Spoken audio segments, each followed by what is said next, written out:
everybody. Welcome to another episode of Van City Beats, Eats, and more. You did it! Yes, I did. You did it! We did that. We made it happen. Nice. If this is your first time tuning in, I am the host of the show. My name is Kazi. I'm joined today by my beautiful, wonderful friend who I've known for a real long time now, Josh Ongcol, aka Joshee, who is an amazing dancer in our community. So, on this show today, I really want to talk to you, get to know you a bit more, especially for people out there who have seen you around within the arts community but don't actually know anything about you other than seeing you ferry around on the dance floor or performing. But can you please introduce yourself to everybody out there? Hi, everyone. My name is Josh, aka Joshee. I am a street dancer. I am a choreographer. Just been dancing in Vancouver for about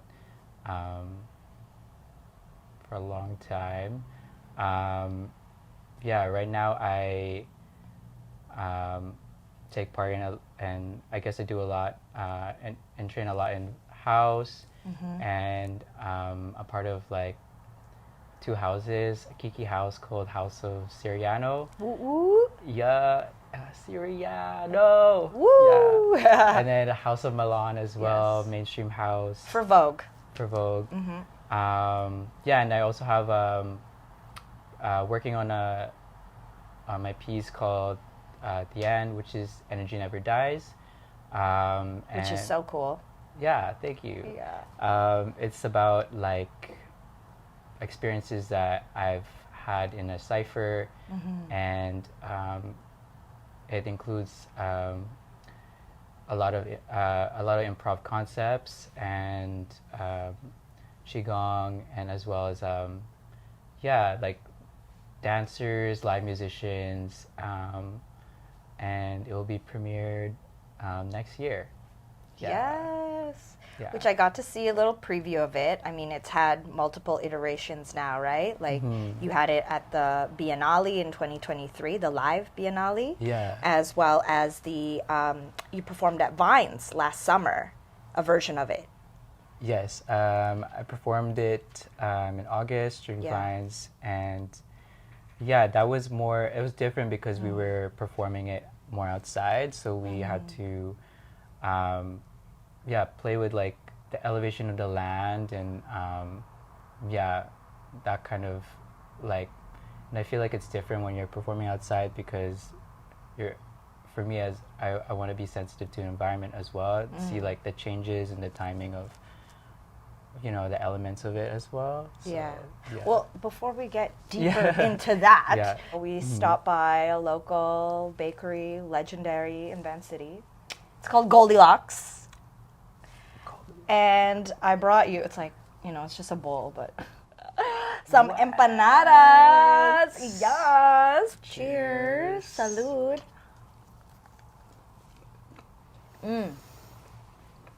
Did you grow up in a really big Filipino community, and how did like dance and art, culturally speaking, like infiltrate your life through all of that? So I grew up in Dubai, and like there were a lot of, I guess it was like I would call it maybe like a stopover place where a lot of young are people who just finish like university and their degree, they go to Dubai, make some money. What ages were you living there? I was born there, and then I moved when I was 8 years old. Okay. Yeah, significant part of childhood. Yeah. And so I remember always having a Filipino party, like always being in a crowded apartment, kids running around, karaoke machine, like very vivacious and like a lot of, like just hanging out vibes, dancing, singing, lots of food. And then even like there's this one distinct memory where we would clam in the beach at night, and I would be in my floaters with my siblings, and they were just like kind of encircling the shore. make sure we don't float away, and then they're just like fishing at night that we eat for sinigang the next day, like clam sinigang. I've never had. Yeah, it's the mood. Yeah. It has like a more gingery, like Interesting. sour. Yeah. Sinigang is like another kind of soup. Stew. Would you call it a stew? Yeah, it's like a stew. Yeah, but It's my favorite. You guys should try it. So good. Yeah. Okay, we've gone off topic. What were we talking about?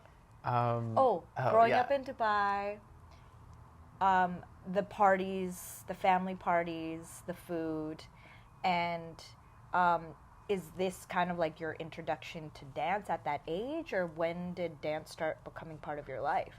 Yeah, I think it was my intro because my dad would always pull up moves.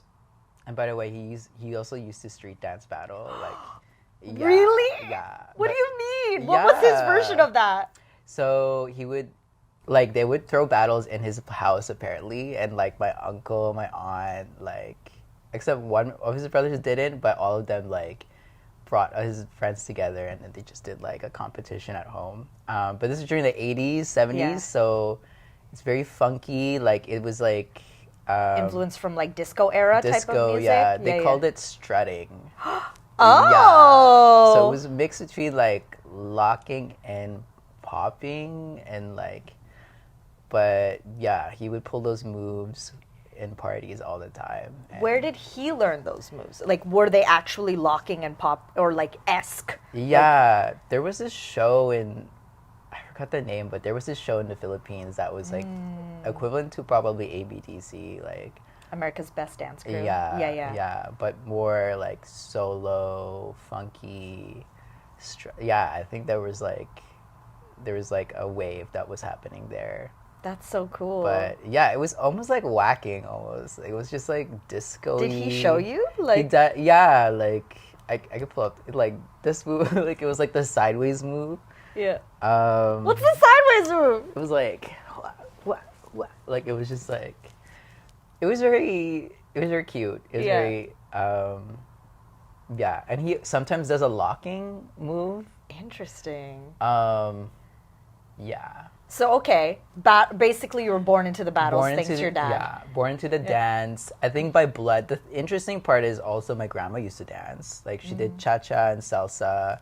Also did competitions. Also had his own social life. Oh my but no one God. taught each other how to dance. We just kind of picked it up because it was just very intuitive for us. Even my brother did learn through YouTube. Like we all individually dance, and then now that was kind of our introduction to dance. My introduction to dance was actually ABDC and the rise of YouTube choreographers, and it was like during high school, and yeah, there was just like a lot of growing changes that I was like couldn't verbalize or didn't know what was happening in my body. And when I saw, I think Keon and Mary, they were doing more lyrical movements with their dance. Who are they? They're like, Keon and Mary are like these two Filipino choreographers from, I think, the LA or San Diego. They choreograph for Choreo Cookies. But yeah, they did this duet together, and I was like so amazed because it was very articulate and like dynamic changes, and very like it was just to like an indie song, and I was like, what? And this is before I like really delve into like different culture, like specific cultures of street dance. But what resonated with me is that it was very like gestural and was more like something I could relate to, because it was very like more like gestures and timing and like emphasis on it.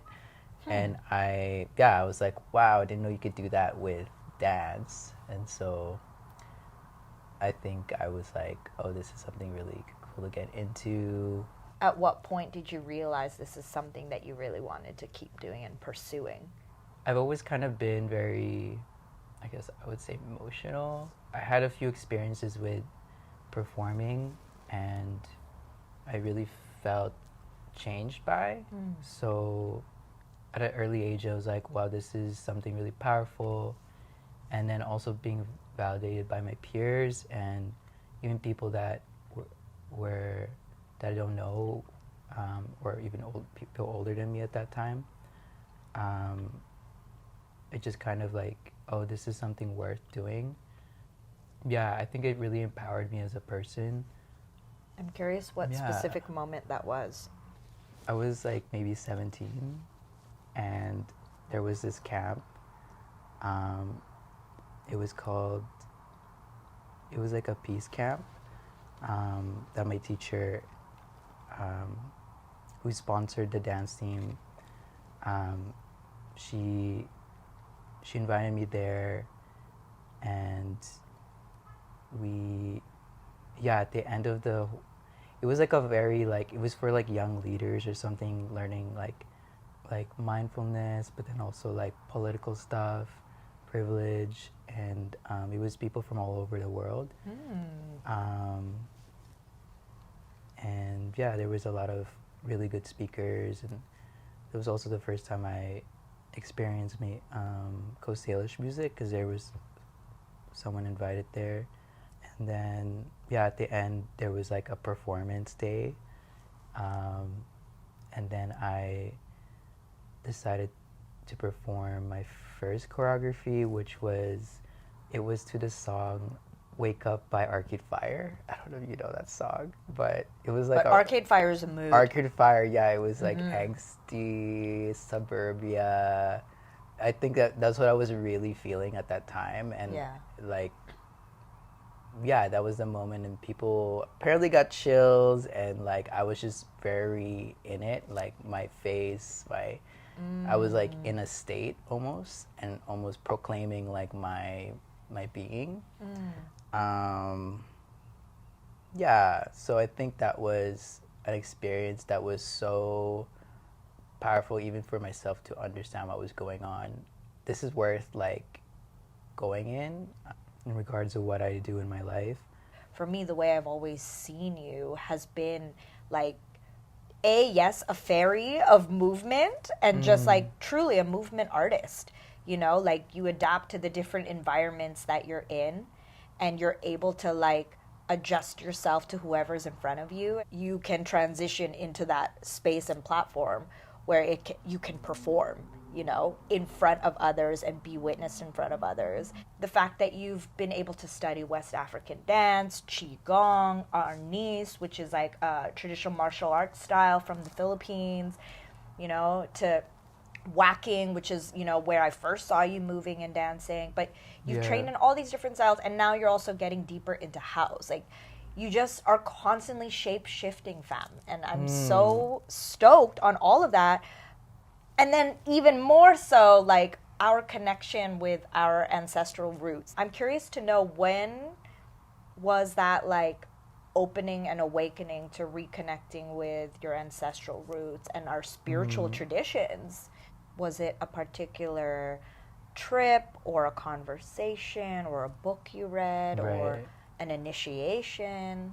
Oh, okay, yeah. So I think meeting other Filipino artists, I think one in particular that really made an impact with me was Kim Sato, actually. Yes. And the way I felt that moment when I felt like, oh, this is me and more. That's what I felt with Kim Sato. Like, you felt like you were tapping into something I was deeper. like, whoa, like you gave that space for all of us and more, and I was like, wow, there's something here. Yeah, I just wanted to know too, like, past colonization, like how did it survive, actually, like all of this like erasure. And I think it's like, it's just transformed. That's what started it, I think, just seeing other artists do their thing, like especially Filipinx artists do their thing, and 100% really inspires me, like really makes me feel like the same as I used to feel in church. Yeah, just to provide like a little bit more context of, you know, what we're talking about in terms of pre-colonial, before the Catholics came, which came with the Spaniards who colonized Philippines. Like, just like the indigenous people of these lands, like, they were so connected to the earth, and that, like, the deities, the gods, the spirits were all, like, of the land, the elements, the water, you know, and there's a lot of also just, like, understanding and honoring of, like, ancestors. There was, like, relationship to ancestors.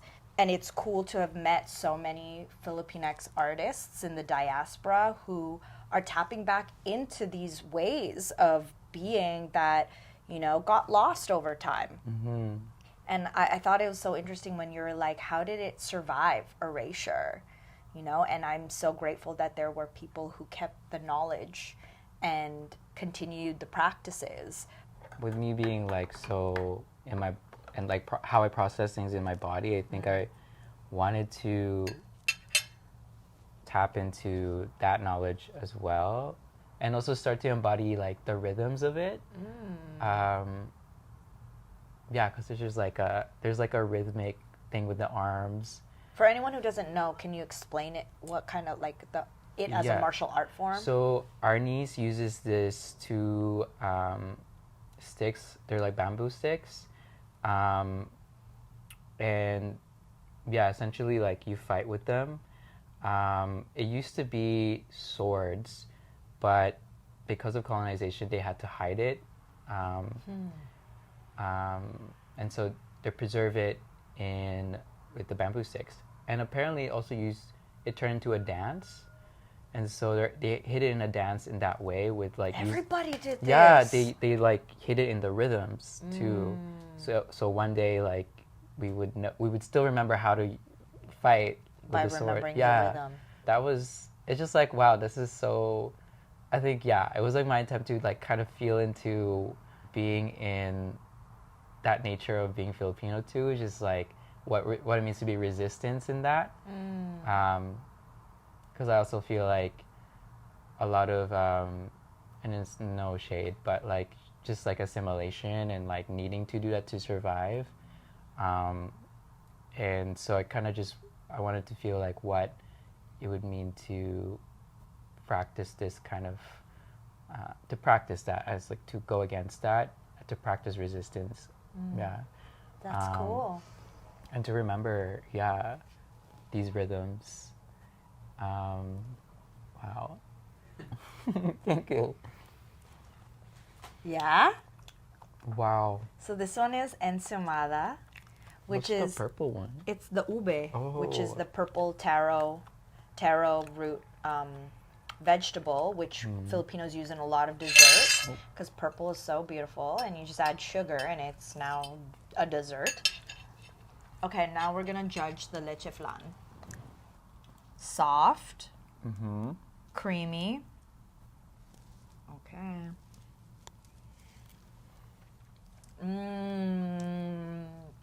Yep.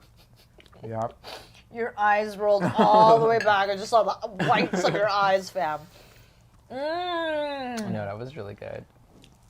I would give it an 8.5. House culture, music and dance. How did that start becoming a prevalent thing in your life? What about it has spoken to you? I think that just the energy of it, like it just keeps going. The groove, The like energy never dies. it never dies. I don't know. It's an uplifting energy because it's not about the steps and moves, but Or just the music. Like it actually is like a felt like the space in it too, and how everybody's kind of in the same wave, which is like gives a soul for the moves and the music, and like it's the connection with each other too. I think that's what got me. Yeah, I just really like the flow of it. I think with house, I felt like I can express like a fuller, it's my fierceness, my joy, but also like emotions that are maybe not as comfortable, like grief, anger, like, but it all like, it was like, it flowed. I like that feeling and that just feels like letting go all the time, and like just being. It just brought me in the moment more, with it being like so cyclical and like the bass, and it just brought me to a state of just of flow, I guess. Yeah. Which I don't know. It's like my core value, I guess, of mine right now. What do you Yeah. hope to grow and build in Van City within the dance community? Like, I want to keep doing what I'm doing, having like more places to events and spaces to kind of vibe together, and just like I find that the reason too I wanted to start sessions is like having like a low stakes place where it's not about the competition. Yeah, like you could practice for it. It doesn't mean that it's not allowed, but more so it's like a space for other things that's part of the culture, like connecting, like vibing. Yeah, like more like third spaces of that, like social, like more socializing. Yeah. Um, And the ability to just build deeper bonds. yeah, totally. Because it's hard to actually talk to people when you go to the bigger events like jams or battles or competitions. Right. Or yeah, even party spaces, it's hard to talk. for sure. You know, so the session space is like this nice in between. Like it's a space of like really there is structure, but like you still have your own agency.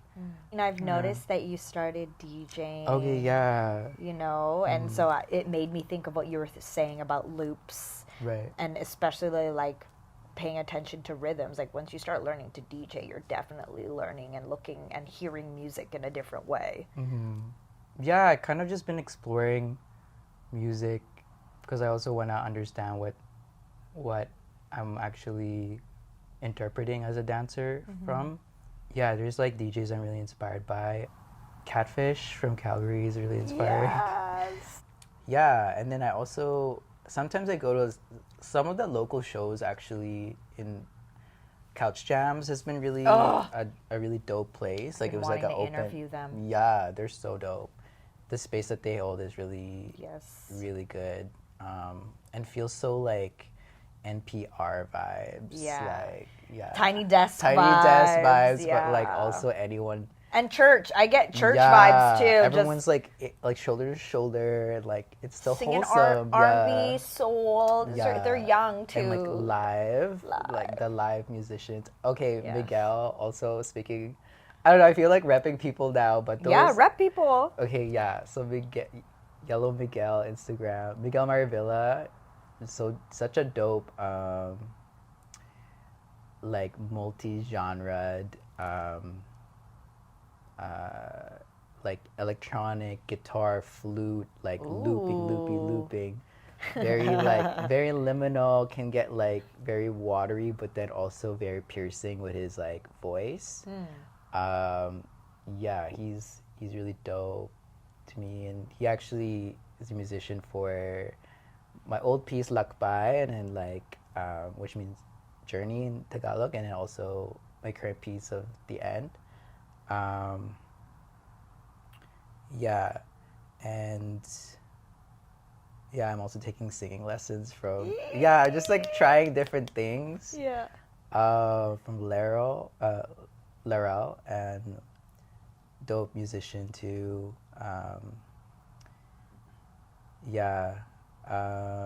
That's exciting. Yeah, just trying different things, I think. But I yeah, mean, music. that's as far as Yeah. and as long as I've known you, Yeah. you are always literally trying new things and evolving yourself, and you do a lot, which is super cool. Thank Yeah. you.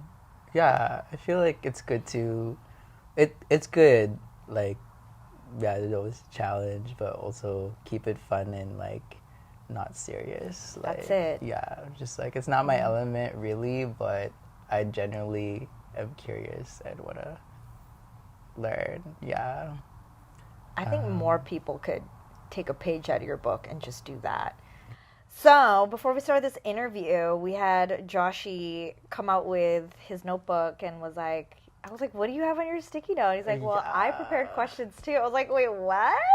Well, yeah. So, like, I'm going to ask you questions Okay, too. so I'm curious. Yeah. What is in your notebook of curiosities and questions? Yeah. Okay. Well, I think, This is so cute, by the way. I'm like excited.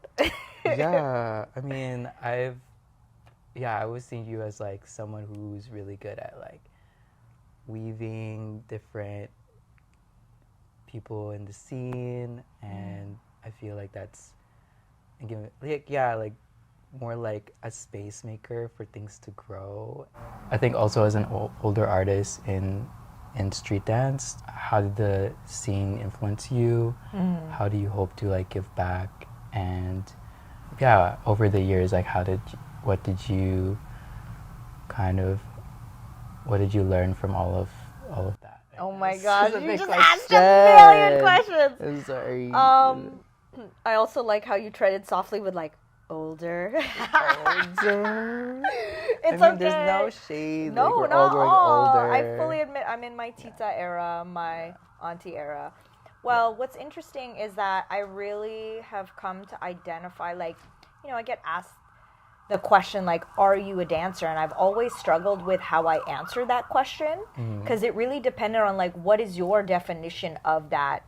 And that will depend on how I answer, because my own definition of it is, like, dance for me is, it's a hobby, it's low stakes, it's like also just like second nature when you hear good music, and the natural response of the body is to just move and groove and respond, like just like yourself growing up in family parties and weddings and fam jams and debuts and cotillions and all of that. It's like it was just so part of culture and life. So for me, it was never anything that I wanted to pursue as a career or to go deeper in it. Like, again, being the ultimate dabbler, trying out different classes and doing these things for fun. It's really just, and also to just support the community, like to support people in them and their like teaching for the first time or offering a new progressive or blah, blah, blah, / exercise fam, like whatever. Yeah. So that is what it's been for me. And then who I've been within the community has, like, I've participated in the community in multiple roles. And it started with, documenting the scene through video and through photo, to then like starting to become an organizer and creating jams, battles, and events, and emceeing them as well. And then like, I still do these things now, and still document these things now, but I would say that the space that I've entered is, definitely being a supporter of the next generations coming up, and also like holding the generations that came before me. I think I started to gain that awareness as I've also entered my 30s and my parents getting older, that you start to think about them and taking care of them.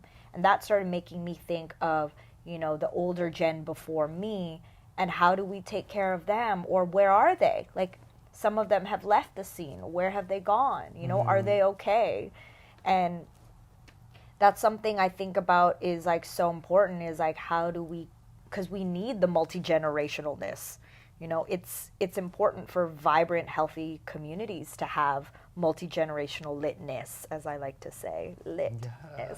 So how do we keep them around and engage them and take care of them, as we are also taking care of like the next gen coming up?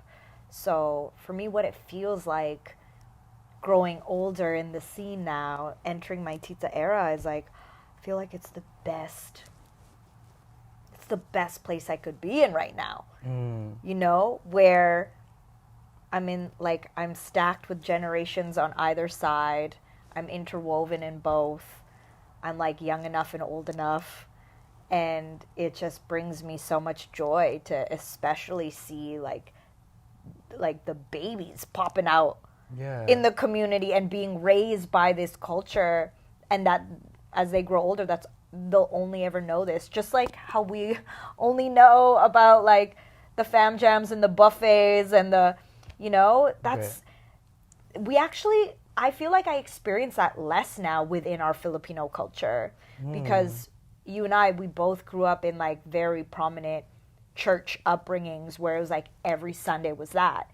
To me, the sense of fam jam now it comes for me in the dance community because the frequency of jams and battles and going to classes, like those are our Sunday church, our praise team practice, our Bible study group, like all those like little events that would happen centered around that community, which was, for Christianity or God, is now within hip hop and dance and music and art. And yeah, it feeds my soul so much.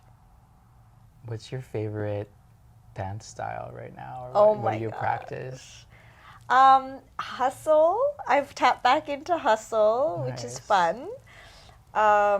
Also, yeah, I think it was from going to New York last summer and then also going to San Diego. And this Hustle Van Jam that just passed in November. Like, there are like, the scene has grown so much in Vancouver, and I'm very, very proud of, like, the resurgence of hustle and how strong it's become within Van City, that there are so many great leads to dance with now. Before, when I was first starting, everyone was still in, like, we're all still learning and growing in a beginner level, and it felt hard to advance. And now it's like I have so much catching up to do because everybody's, like, so advanced. So, yeah, hustle's been fun. I got heels. I never used to wear heels. I was like, I'm only dancing in my gazelles, my Adidas, but no. Now we got heels. Girl got heels. Yeah, and I do love house. I do love whacking, and I would say that. But like recently, I've done a class in breaking, and Saturday I'm gonna go to Obsidian Jam's workshop day, and I'm doing CC Bandit's Afro class. Oh, nice. I've only ever done one Afro house class specifically, and that was through Catch the Vibes by Judy and Venom, and that was years ago. But, I was like, ooh, we have somebody who's coming from Liberia/the U.S., it'll be so sick to like learn from this person, and it's so rare. And yeah, Kristen Catchflow, who was on the show as well a couple of weeks ago, just such a support of what she's doing and how she's bringing together the Black community and sharing Black culture with non-Black community, and creating such a beautiful inclusive space. Like, the event is already sold out on Sunday. Oh, wow. You know what I mean? Yeah. Like, and she got a bigger venue too, and it already sold out. Yeah. So, yeah, that is what's up. Aw, Joshee, thanks for spending this last hour with me and welcome. our snacks and our treats and talking about, your dance journey and our culture. And, yeah, it was good. How do you feel? I feel good. Yeah, thanks for bringing me in the show, and I really appreciate our relationship, and keep going with it. Well, shout outs to everybody who's tuned in, watching the replay, and enjoying our lovely conversation. We appreciate y'all. My name is Kazi. This is Josh Ongcol, aka Joshee, and you have been watching Van City Beats, Eats, and more. Ra. Ra. Ra.